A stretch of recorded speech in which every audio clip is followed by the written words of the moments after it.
i seria un vers viu i lliure, com els pensaments surant a dintre d'un cervell que bull. Podria escriure el que sent i seria un acte valent i agosarat, com els somnis sense desmai que cerquen eixir de l'alba. Podria, sí, escriure el que sent i seria tal així com aquest vers, com els versos que dormen pàl·lids, la son dels calaixos oblidats.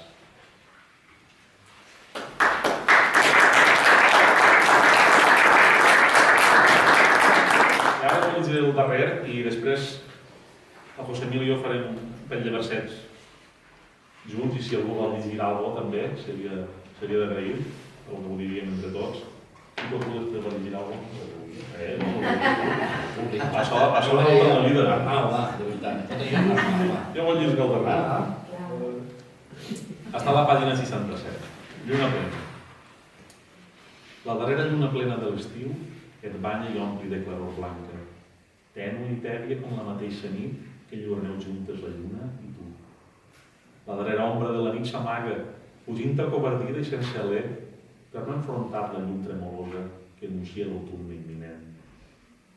El darrer esguard abans de l'alba deixa una llàgrima salabrosa i trista, per un instant d'estiu que no tornarà, o ser, ni en tots els anys per vindre. El darrer raig de lluna ens acollí amb la tendresa de la despedida. El primer raig de sol ens abandonà a la foscor de l'esdevenir.